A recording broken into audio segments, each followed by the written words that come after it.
Hi students, chemistry video ക്ലാസ്സിലേക്ക് സ്വാഗതം. Plus two chemistry surface chemistry എന്ന യൂണിറ്റിലെ കൊളോയിഡുകളെക്കുറിച്ചും കൊളോയിഡുകളുടെ ക്ലാസിഫിക്കേഷനെ കുറിച്ചുമാണ് ഇന്ന് നമ്മൾ പഠിക്കാൻ പോകുന്നത്. ക്ലാസ് ശ്രദ്ധാപൂർവം വീക്ഷിക്കുക. കൊളോയിഡ്സ്. നമുക്കിവിടെ 3 ബീക്കർ കാണാൻ സാധിക്കും. ഒരു ബീക്കറിൽ നമ്മൾ സാൾട്ട് സൊല്യൂഷനാണ് എടുത്തിരിക്കുന്നത്. ഈ ബീക്കറിൽ, അതായത് സാൾട്ട് ബീക്കറിലെടുത്ത് വാട്ടർ ഒഴിച്ച് മിക്സ് ചെയ്ത് സാൾട്ട് സൊല്യൂഷൻ ആക്കിയിരിക്കുന്നു. രണ്ടാമത്തെ ബീക്കറിൽ നമ്മൾ എടുത്തിരിക്കുന്നത് സ്റ്റാർച്ച് സൊല്യൂഷനാണ്, അതായത് തെളിഞ്ഞ കഞ്ഞിവെള്ളമാണ് എടുത്തിരിക്കുന്നത്. മൂന്നാമത്തെ ബീക്കറിൽ നമ്മൾ എടുത്തിരിക്കുന്നത് ഇപ്പോൾ കാൽസ്യം കാർബണേറ്റ്, അതായത് ചോക്ക് പൊടി വെള്ളത്തിൽ മിക്സ് ചെയ്തിട്ടുള്ള ഒരു മിക്സറാണ് എടുത്തിരിക്കുന്നത്. അപ്പോൾ 3 ബീക്കറിൽ നമുക്ക് കാണാൻ സാധിക്കും. ഒന്നിൽ നമ്മൾ സാൾട്ട് സൊല്യൂഷൻ എടുത്തിരിക്കുന്നു, രണ്ടാമത്തേൽ നമ്മൾ സ്റ്റാർച്ച് സൊല്യൂഷൻ എടുത്തിരിക്കുന്നു, മൂന്നാമത്തേൽ കാൽസ്യം കാർബണേറ്റ് പ്ലസ് വാട്ടറുള്ള മിക്സർ എടുത്തിരിക്കുന്നു. ഈ 3 ബീക്കറിൽ ഏതാണ് ഹോമോജീനിയസ് മിക്സർ? അതായത് നമ്മൾ പഠിച്ചിട്ടുണ്ട് ചെറിയ ക്ലാസ്സുകളിൽ ഏകാത്മക മിശ്രിതം. ഇത് ഒരു ഹോമോജീനിയസ് മിക്സറാണ്. ട്രൂ സൊല്യൂഷനിൽ അവിടെ ഒരു സ്റ്റേറ്റ് മാത്രമേ നമുക്ക് കാണാൻ സാധിക്കുന്നുള്ളൂ. മാത്രമല്ല പാർട്ടിക്കിൾസ് എല്ലാ ഭാഗത്തും ഒരേപോലെ യൂണിഫോം ആയിട്ട് ഡിസ്ട്രിബ്യൂട്ട് ചെയ്തിരിക്കുകയാണ്. രണ്ടാമത്തെ ബീക്കർ എന്ന് പറയുന്നത് നമുക്കവിടെ എന്തോ പാർട്ടിക്കിൾസ് ഉള്ള പോലെ ഫീൽ ചെയ്യുന്നു. അതായത് ഇത് ഒരു ഹെട്രോജീനിയസ് മിക്സറാണ്. സ്റ്റാർച്ച് സൊല്യൂഷൻ എന്ന് പറയുന്നത് ഒരു ഹെട്രോജീനിയസ് മിക്സറാണ്. സ്റ്റാർച്ചിൻ്റെയും വാട്ടറിൻ്റെയും ഒരു ഹെട്രോജീനിയസ് മിക്സർ. അതുപോലെ ഈ ബീക്കറിൽ കാൽസ്യം കാർബണേറ്റും വാട്ടറുമാണ് മിക്സ് ചെയ്തിരിക്കുന്നത്. ഇവിടെ കാൽസ്യം കാർബണേറ്റ് താഴെ വന്ന് സെറ്റിൽ ഡൗൺ ചെയ്ത് കാണാൻ സാധിക്കും. ഇത് കണ്ടാൽ തന്നെ നമുക്ക് മനസ്സിലാക്കാം ഇവിടെ 2 സ്റ്റേറ്റുകളുണ്ട്, സോളിഡുണ്ട് ലിക്വിഡുണ്ട്. അതായത് ഇതൊരു ഹെട്രോജീനിയസ് മിക്സറാണ്. അതിൻ്റെ ഒരു ക്ലോസപ്പ് വ്യൂ ആണ്, അതായത് ഈ 3 ബീക്കറിലും അടങ്ങിയിരിക്കുന്ന പാർട്ടിക്കിൾസിൻ്റെ സൈസിൻ്റെ ഒരു ക്ലോസപ്പ് വ്യൂ ആണ് ഈ കാണുന്നത്. ഇത് സൊല്യൂഷനിൽ, സാൾട്ട് സൊല്യൂഷനിൽ അടങ്ങിയിരിക്കുന്ന പാർട്ടിക്കിളിൻ്റെ സൈസാണ്. ഇവിടെ പാർട്ടിക്കിളിൻ്റെ സൈസ് വളരെ കുറവാണ്. നമുക്ക് വേണമെങ്കിൽ പറയാം പാർട്ടിക്കിൾസിൻ്റെ സൈസ് 1 നാനോമീറ്ററിനേക്കാൾ കുറവാണ് ഇവിടെ. എന്നാൽ ഇവിടെ കാണിച്ചിരിക്കുന്നത് സസ്പെൻഷൻ എന്ന് പറയും. അതായത് നമ്മളിവിടെ എടുത്തിരിക്കുന്ന കാൽസ്യം കാർബണേറ്റും വാട്ടറും കൂടിയിട്ടുള്ള മിക്സർ, അതിനെ നമ്മൾ സസ്പെൻഷൻ എന്നാണ് വിളിക്കുക. ഈ സസ്പെൻഷനിൽ അടങ്ങിയിരിക്കുന്ന പാർട്ടിക്കിൾസിൻ്റെ സൈസാണ് കാണിച്ചിരിക്കുന്നത്. പാർട്ടിക്കിളിൻ്റെ സൈസ് വളരെ വലിയ സൈസാണ്. ഇത് 1000 നാനോമീറ്ററിനേക്കാൾ കൂടുതലാണ്. എന്നാൽ ഇതിനിടയിൽ കാണിച്ചിരിക്കുന്നത്, അതായത് ഇവിടെ നമ്മൾ സ്റ്റാർച്ച് സൊല്യൂഷൻ എടുത്തിരിക്കുന്നു, അതിനെ നമ്മൾ കൊളോയിഡ് എന്നാണ് വിളിക്കുക. ഇതിലടങ്ങിയിരിക്കുന്ന പാർട്ടിക്കിൾസിൻ്റെ സൈസാണ് ഈ കാണിച്ചിരിക്കുന്നത്. ഇവിടെ പാർട്ടിക്കിൾസിൻ്റെ സൈസ് സൊല്യൂഷനിൽ അടങ്ങിയിരിക്കുന്ന പാർട്ടിക്കിൾസിനേക്കാൾ കുറച്ചുകൂടി വലുതും എന്നാൽ സസ്പെൻഷനിൽ അടങ്ങിയിരിക്കുന്ന പാർട്ടിക്കിൾസിനേക്കാൾ കുറച്ചുകൂടി ചെറുതുമാണ്. അതായത് ഇതിലടങ്ങിയിരിക്കുന്ന പാർട്ടിക്കിൾസിൻ്റെ സൈസ് 1 നാനോമീറ്ററിനും 1000 നാനോമീറ്ററിനും ഇടയിലായിരിക്കണം. അങ്ങനെയാണെങ്കിൽ ഇവിടെ സ്റ്റാർച്ച് സൊല്യൂഷനെ നമ്മൾ കൊളോയിഡ് എന്ന് വിളിക്കുന്നു, സാൾട്ട് സൊല്യൂഷനെ ട്രൂ സൊല്യൂഷൻ യഥാർത്ഥ ലൈൻ എന്ന് വിളിക്കുന്നു, കാൽസ്യം കാർബണേറ്റും വാട്ടറും കൂടിയിട്ടുള്ള മിക്സറിനെ സസ്പെൻഷൻ എന്നും വിളിക്കുന്നു. അങ്ങനെയാണെങ്കിൽ നമുക്കിവിടെ പഠിക്കാനുള്ളത് കൊളോയിഡിനെ കുറിച്ചാണ്. അപ്പോൾ കൊളോയിഡിന് കൃത്യമായൊരു ഡെഫിനിഷൻ നമുക്ക് കൊടുക്കാൻ സാധിക്കും. Colloid is a heterogeneous mixture containing particles with size between 1 nanometre and 1000 nanometre. പാർട്ടിക്കിൾസിൻ്റെ സൈസ് 1 നാനോമീറ്ററിനും 1000 നാനോമീറ്ററിനും ഇടയിൽ വരുന്ന ഒരു ഹെട്രോജീനിയസ് മിക്സർ, ഭിന്നാത്മക മിശ്രിതത്തെ നമ്മൾ വിളിക്കുന്ന പേരാണ് കൊളോയിഡ്. കൊളോയിഡിന് എക്സാമ്പിൾസ് ഏതൊക്കെയാണ് നമുക്ക് പരിചയമുള്ളതാണ്. ഒന്ന് സ്റ്റാർച്ച് സൊല്യൂഷൻ, അതുപോലെ തന്നെ മിൽക്ക്, സ്മോക്ക്, അങ്ങനെ തുടങ്ങി ഒരുപാട് എക്സാമ്പിൾസ് കൊളോയിഡിനുണ്ട്. നമ്മളത് ഡീറ്റെയിൽ ആയിട്ട് പഠിക്കും. കൊളോയിഡിൽ 2 കമ്പോണൻസ് അടങ്ങിയിട്ടുണ്ട്. നമുക്കറിയാം സൊല്യൂഷനിൽ 2 കമ്പോണൻസ് അടങ്ങിയിട്ടുണ്ട്. നമ്മൾ പഠിച്ചിട്ടുണ്ട് സൊല്യൂട്ടും ഉണ്ട് സോൾവെൻറ്റും ഉണ്ട് എന്നതുപോലെ കൊളോയിഡിൽ 2 കമ്പോണൻസ് ഉണ്ട്. ഒന്ന് ഡിസ്പേഴ്സ് ഫേസ്, മറ്റൊന്ന് ഡിസ്പേഴ്സൽ മീഡിയം. ഇതാണ് 2 കമ്പോണൻറ്റ്. എന്താണ് ഡിസ്പേഴ്സ് ഫേസ്? ഡിസ്പേഴ്സ് ഫേസ് എന്നും പറയും, ഡിസ്പേഴ്സ്ഡ് ഫേസ് എന്നും പറയും. ഡിസ്പേഴ്സ് ഫേസ് എന്ന് പറഞ്ഞു കഴിഞ്ഞാൽ the fine particles dispersed in colloid. ഒരു കൊളോയിഡിൽ വ്യാപിച്ച് കിടക്കുന്ന ഫൈൻ പാർട്ടിക്കിൾസിനെ ആണ് നമ്മൾ എന്തിനു വിളിക്കുക? ഡിസ്പേഴ്സ് ഫേസ് എന്ന് വിളിക്കുക. ഇപ്പോൾ എക്സാമ്പിൾ സ്റ്റാർച്ച് സൊല്യൂഷൻ, അതൊരു കൊളോയിഡാണ്. അതിൽ ഡിസ്പേഴ്സ് ഫേസ് ഏതാണ്? സ്റ്റാർച്ചിൻ്റെ പാർട്ടിക്കിൾസാണ് ഡിസ്പേഴ്സ് ഫേസ്. അതുപോലെ മഡ്ഡി വാട്ടർ, അത് ഒരു കൊളോയിഡാണ്. അതിൽ മഡ് പാർട്ടിക്കിൾസ് ഡിസ്പേഴ്സ് ഫേസ് ആണ്. പിന്നെ നമുക്ക് പറയാം മിൽക്ക് ഒരു കൊളോയിഡാണ്. അതിൽ ഫാറ്റ്, ലിക്വിഡ് സ്റ്റേറ്റിലുള്ള ഫാറ്റ് പാർട്ടിക്കിൾസ് ഡിസ്പേഴ്സ് ഫേസ് ആണ്. ഇനി എന്താണ് dispersion medium? The medium in which colloidal particles are dispersed. ഏത് മീഡിയത്തിലാണോ കൊളോയിഡിൻ്റെ പാർട്ടിക്കിൾസ് വ്യാപിച്ച് കിടക്കുന്നത്, അതിനെയാണ് ഡിസ്പേഴ്സൺ മീഡിയം എന്ന് വിളിക്കുന്നത്. ഇപ്പോൾ സ്റ്റാർച്ച് സൊല്യൂഷൻ ഒരു കൊളോയിഡാണ്, അതിൽ ഡിസ്പേഴ്സൺ മീഡിയം വാട്ടറാണ്. മിൽക്ക് ഒരു കൊളോയിഡാണ്, അതിൽ ഡിസ്പേഴ്സൺ മീഡിയം വാട്ടറാണ്. ട്രൂ സൊല്യൂഷൻ എക്സാമ്പിളാണ് സാൾട്ട് സൊല്യൂഷനും ഷുഗർ സൊല്യൂഷനും. ട്രൂ സൊല്യൂഷൻ എന്ന് പറയുന്നത് ഒരു ഹോമോജീനിയസ് മിക്സറാണ്. സസ്പെൻഷൻ എന്ന് പറയുന്നത് ഒരു ഹെട്രോജീനിയസ് മിക്സറാണ്. അതിന് എക്സാമ്പിളാണ് കാൽസ്യം കാർബണേറ്റും വാട്ടറും കൂടി മിക്സ് ചെയ്തിരിക്കുന്നത്.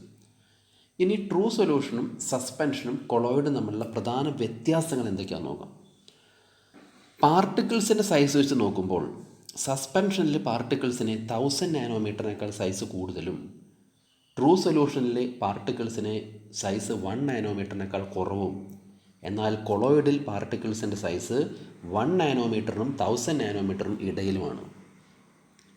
ഇനി ഫിൽട്ടർ പേപ്പർ ഉപയോഗിച്ചുകൊണ്ട്, ഓർഡിനറി ഫിൽട്ടർ പേപ്പർ ഉപയോഗിച്ചുകൊണ്ട് ഫിൽട്ടർ ചെയ്യുകയാണെങ്കിൽ സസ്പെൻഷനിലെ ഫിൽട്രേഷൻ പോസിബിളാണ്. കാരണം പാർട്ടിക്കിൾസിൻ്റെ സൈസ് കൂടുതലായതുകൊണ്ട് നമുക്ക് ഫിൽട്ടർ ചെയ്യാൻ സാധിക്കും. എന്നാൽ കൊളോയിഡിലും ട്രൂ സൊല്യൂഷനിലും പാർട്ടിക്കിൾസിൻ്റെ സൈസ് കുറവായതുകൊണ്ട് ഓർഡിനറി ഫിൽട്ടർ പേപ്പർ ഉപയോഗിച്ചുകൊണ്ട് ഫിൽട്ടർ ചെയ്യാൻ സാധിക്കില്ല. ഇനി സെറ്റിലിംഗ് വെച്ച് നോക്കുകയാണെങ്കിൽ, അതായത് ഏതാണ് അടിയുന്നത്, സസ്പെൻഷനിൽ പാർട്ടിക്കിൾസിൻ്റെ സൈസ് വളരെ കൂടുതലായതിനാൽ ഗ്രാവിറ്റി മുഖേന ഇത് പാർട്ടിക്കിൾസ് വന്ന് സെറ്റിൽ ഡൗൺ ചെയ്യും.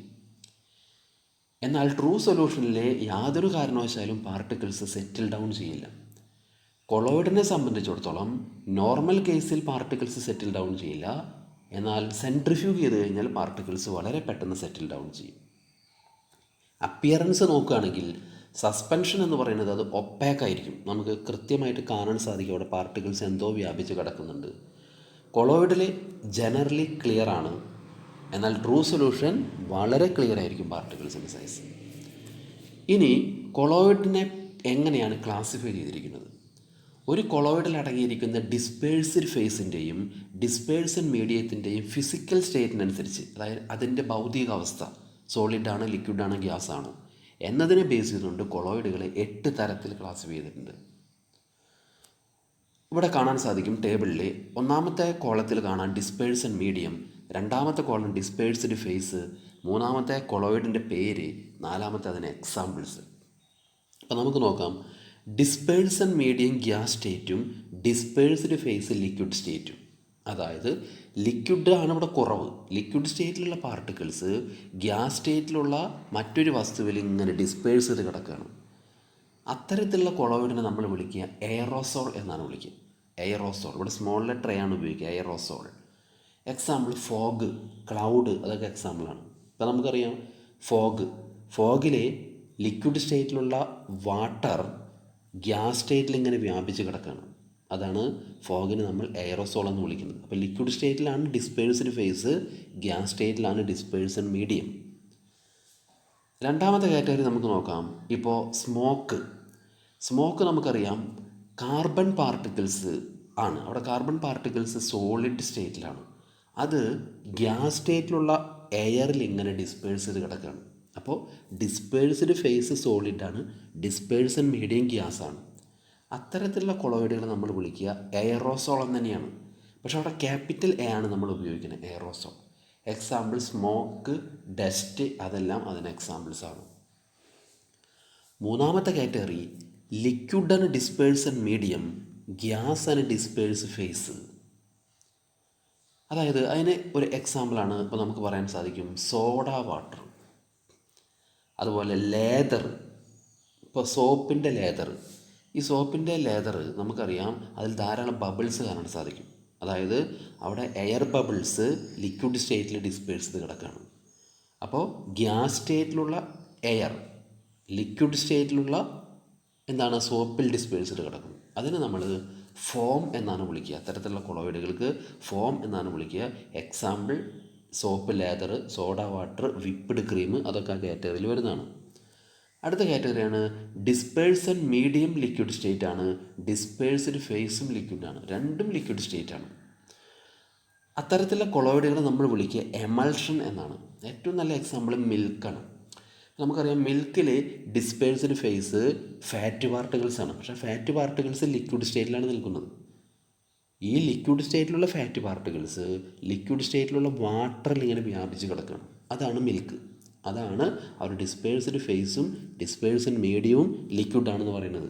അത്തരത്തിലുള്ള കൊളോയിഡുകൾക്ക് നമ്മൾ പറയുന്ന പേരാണ് എമൽഷൻ. ഹെയർ ക്രീമുകളും അതിന് എക്സാമ്പിളാണ്. അടുത്ത കാറ്റഗറിയാണ് ഡിസ്പേഴ്സ്ഡ് മീഡിയം ലിക്വിഡ് സ്റ്റേറ്റ് തന്നെ ഡിസ്പേഴ്സ്ഡ് ഫേസ് സോളിഡ് സ്റ്റേറ്റ്. ഇപ്പോൾ നമ്മൾ കണ്ടു സ്റ്റാർച്ച് സൊല്യൂഷൻ. സ്റ്റാർച്ച് സൊല്യൂഷൻ പറഞ്ഞു കഴിഞ്ഞാൽ സ്റ്റാർച്ച് പാർട്ടിക്കിൾസ് വാട്ടറിൽ ഡിസ്പേഴ്സ്ഡ് കിടക്കുകയാണ്. അവിടെ സ്റ്റാർച്ച് പാർട്ടിക്കിൾസാണ് അവിടെ ഡിസ്പേഴ്സ്ഡ് ഫേസ്. അത് സോളിഡ് സ്റ്റേറ്റിലാണ് സ്റ്റാർച്ച് പാർട്ടിക്കിൾസ്. വാട്ടറിൽ ഡിസ്പേഴ്സ്ഡ് കിടക്കുന്നത്, വാട്ടർ അവിടെ എന്താണ് ലിക്വിഡ് സ്റ്റേറ്റിലാണ്. അങ്ങനെ ഡിസ്പേഴ്സ്ഡ് ഫേസ് സോളിഡും ഡിസ്പേഴ്സ്ഡ് മീഡിയം ലിക്വിഡും ആണെങ്കിൽ അത്തരത്തിലുള്ള കൊളോയിഡുകൾക്ക് നമ്മൾ സോൾ എന്നാണ് വിളിക്കുക. സോളിന് എക്സാമ്പിൾ ഏതൊക്കെയാണ്? നമ്മൾ പഠിച്ചു starch solution, paint, muddy water, അതെല്ലാം ആ കാറ്റഗറിയിൽ വരുന്നതാണ്. അടുത്താണ് dispersed medium solid state, dispersed phase gas state. ഇപ്പോൾ നമുക്കറിയാം ബ്രെഡ് നമ്മൾ കണ്ടിട്ടുണ്ട്. ബ്രെഡ്, ആ ബ്രെഡിനിടയിൽ ധാരാളം ഹോൾസുകൾ കാണാൻ സാധിക്കും. ആ ഹോൾസിലൊക്കെ എയർ മോളിക്യൂൾസ് ഉണ്ടാവും. അപ്പോൾ ഗ്യാസ് സ്റ്റേറ്റിലുള്ള എയർ മോളിക്യൂൾസ് സോളിഡ് സ്റ്റേറ്റിൽ ഇങ്ങനെ ഡിസ്പേഴ്സ് വ്യാപിച്ച് കിടക്കുക. അത്തരത്തിലുള്ള കൊളോയിഡുകൾക്ക് നമ്മൾ സോളിഡ് ഫോം എന്നാണ് വിളിക്കുക. അതായത് ഏത് കൊളോയിഡിലാണോ ഡിസ്പേഴ്സ്ഡ് ഫേസ് ഗ്യാസ് സ്റ്റേറ്റിലും ഡിസ്പേഴ്സ്ഡ് മീഡിയം സോളിഡ് സ്റ്റേറ്റിലും വരുന്നത് അത്തരത്തിലുള്ള കൊളോയിഡുകളെ സോളിഡ് ഫോം എന്നാണ് വിളിക്കുക. ബ്രെഡ് മാത്രമല്ല, അപ്പോൾ നമുക്കറിയാം നമ്മൾ ഈ സോഫ സെറ്റുകളൊക്കെ നിർമ്മിക്കാൻ വേണ്ടി ഉപയോഗിക്കുന്ന ഫോം റബ്ബറുകളുണ്ട്. ആ ഫോം റബ്ബറുകൾ ഒക്കെ പമ്പിങ് സ്റ്റോണുകൾ, അതൊക്കെ അതിന് എക്സാമ്പിളുകളാണ്. പിന്നെ അടുത്ത കാറ്റഗറിയാണ് dispersed medium solid state, dispersed phase liquid state. ഇപ്പോൾ ജെല്ലി, ഇപ്പോൾ നമുക്കറിയാം ജെൽ പെന്നുകളൊക്കെ നമ്മൾ ഉപയോഗിക്കുന്നുണ്ട്. ഈ ജെൽ പെൻ്റെയൊക്കെ പ്രത്യേകത എന്താണ്? ലിക്വിഡ് സ്റ്റേറ്റിലുള്ള വസ്തു സോളിഡ് സ്റ്റേറ്റിലൊരു വസ്തുവിൽ വ്യാപിച്ച് കിടക്കുകയാണ് അല്ലേ. അപ്പോൾ അവിടെ ലിക്വിഡ് സ്റ്റേറ്റിലുള്ള വസ്തുവാണ് കുറവ്, സോളിഡ് സ്റ്റേറ്റിലുള്ള വസ്തുവാണ് കൂടുതൽ. അത്തരത്തിലുള്ള കൊളോയിഡുകൾക്ക് നമ്മൾ ജെൽ എന്നാണ് വിളിക്കുക. ജെല്ലി മാത്രമല്ല ചീസൊക്കെ അതിന് എക്സാമ്പിളാണ്.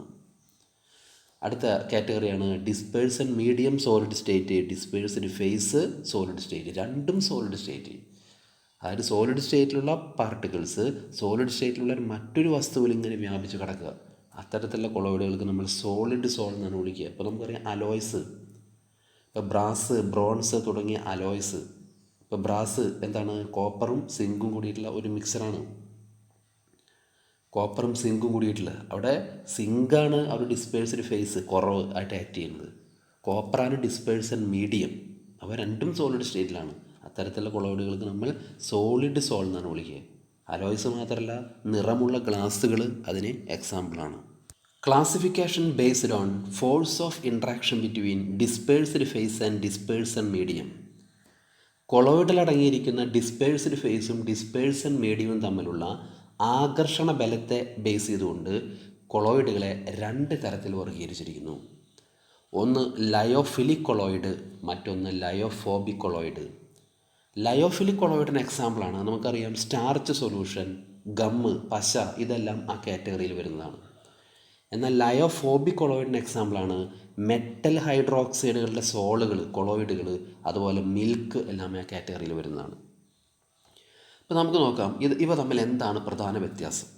ലയോഫിലിക് കൊളോയിഡിലെ ഡിസ്പേഴ്സ്ഡ് ഫേസും ഡിസ്പേഴ്സ്ഡ് മീഡിയം തമ്മിലുള്ള ഫോഴ്സ് ഓഫ് അട്രാക്ഷൻ സ്ട്രോങ് ആണ്.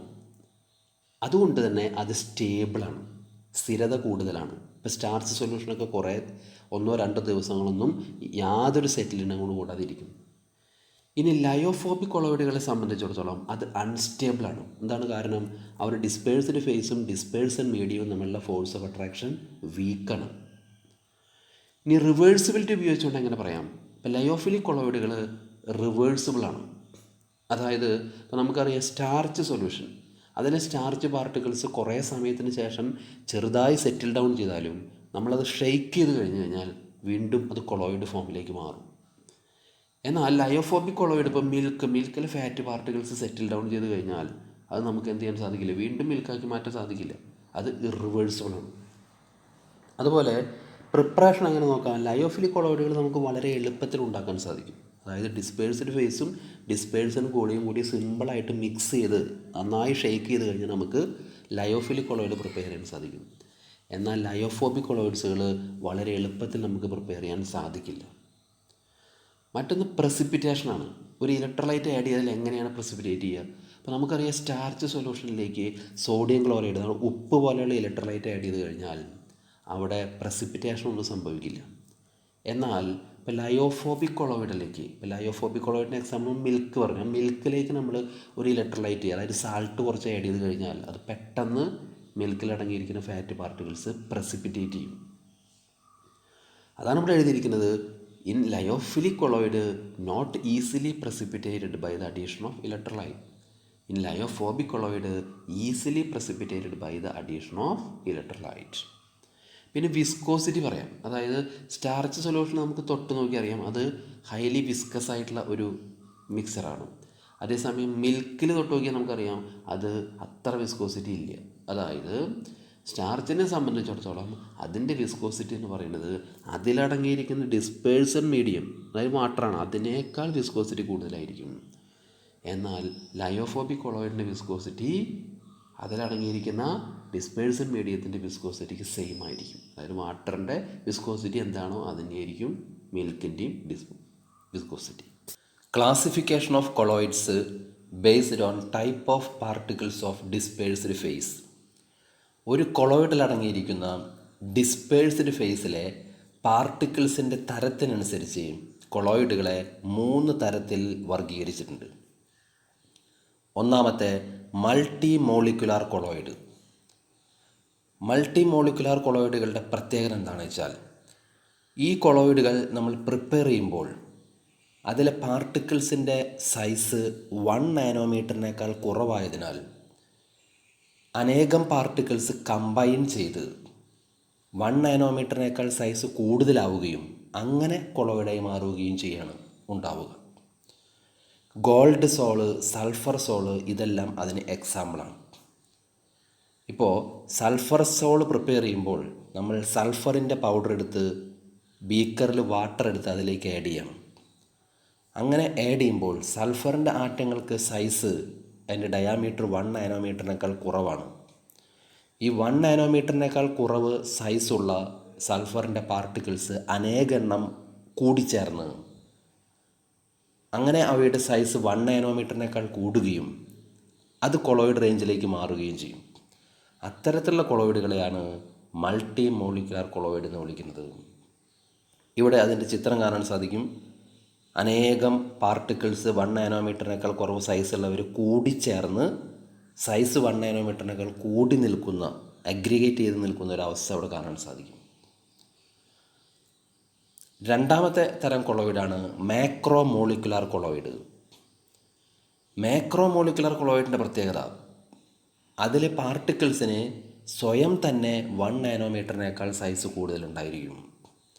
അതായത് കൊളോയിഡ് പാർട്ടിക്കിൾസിൻ്റെ റേഞ്ച്, ഡയമെൻഷൻ എന്ന് പറയുന്നത് 1 നാനോമീറ്ററിനും 1000 നാനോമീറ്ററിനും ഇടയിലാണ്.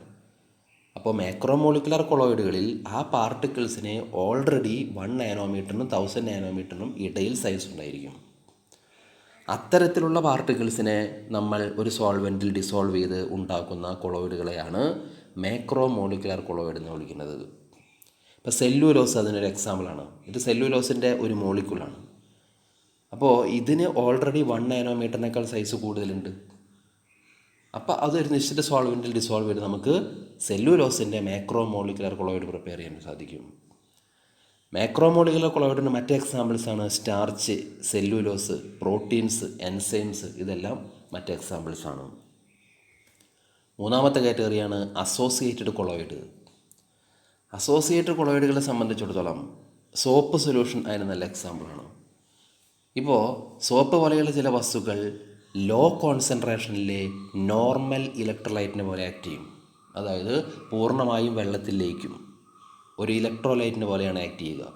എന്നാൽ ഹൈ കോൺസെൻട്രേഷനിൽ, അതായത് കൂടുതൽ സോപ്പ് നമ്മൾ വെള്ളത്തിലേക്ക് ആഡ് ചെയ്ത് കഴിഞ്ഞാൽ ഹൈ കോൺസെൻട്രേഷനിൽ ഇത് ഒരു കൊളോയിഡിനെ പോലെ ആക്ട് ചെയ്യും. എന്താണ് കാരണം? കോൺസെൻട്രേഷൻ കൂടിക്കഴിഞ്ഞാൽ അതിൽ മിസെല്ലകൾ ഫോം ചെയ്യും. അതായത് കോൺസെൻട്രേഷൻ കൂടിക്കഴിഞ്ഞാൽ ഈ സോപ്പ് മോളിക്യൂളിൻ്റെ അയോൺസുകൾ അഗ്രിഗേറ്റ് ചെയ്യും, കൂടിച്ചേർന്ന് കഴിഞ്ഞാൽ അത് മിസെല്ല ആയി മാറും. അങ്ങനെ മിസെല്ലകൾ ഉണ്ടായിട്ട് കൊളോയിഡിനെ പോലെ ആക്ട് ചെയ്യുന്നവരെയാണ് നമ്മൾ അസോസിയേറ്റഡ് കൊളോയിഡ് എന്ന് വിളിക്കുന്നത്. ഈ മിസെല്ലകൾ എങ്ങനെയാണ് ഫോം ചെയ്യുന്നത്? അതിന് സോപ്പ് എന്താണെന്ന് നമ്മൾ അറിയണം. Soap is sodium or potassium salt of A higher fatty acid. അതായത് സ്റ്റിയറിക് ആസിഡ്, പൾമിറ്റിക് ആസിഡ് തുടങ്ങിയ ഹയർ ഫാറ്റി ആസിഡുകളുടെ സോഡിയം സാൾട്ടിനെയോ അല്ലെങ്കിൽ പൊട്ടാസ്യം സാൾട്ടിനെയോ ആണ് സോപ്പ് എന്ന് വിളിക്കുന്നത്. സോപ്പിനെ നമ്മൾ ഡിനോട്ട് ചെയ്യുക RCOO- Na+. ഈ രീതിയിലാണ് നമ്മൾ സോപ്പിനെ റെപ്രസെൻ്റ് ചെയ്യുക. ഇവിടെ ഈ R എന്ന് പറയുന്നത് ഒന്നുകിൽ സ്റ്റിയറിക് ആസിഡിലുള്ള ആൽക്കൈൽ ഗ്രൂപ്പ് ആവാം. അപ്പോൾ എക്സാമ്പിളായിട്ട് നമുക്ക് വേണമെങ്കിൽ പറയാം സോഡിയം സ്റ്റിയറേറ്റ്.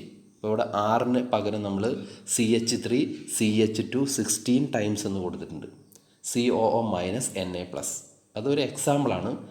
സോപ്പിനെ നമ്മൾ ജനറലായിട്ട് റെപ്രസെൻ്റ് ചെയ്യുക RCOO- Na+ എന്നാണ്.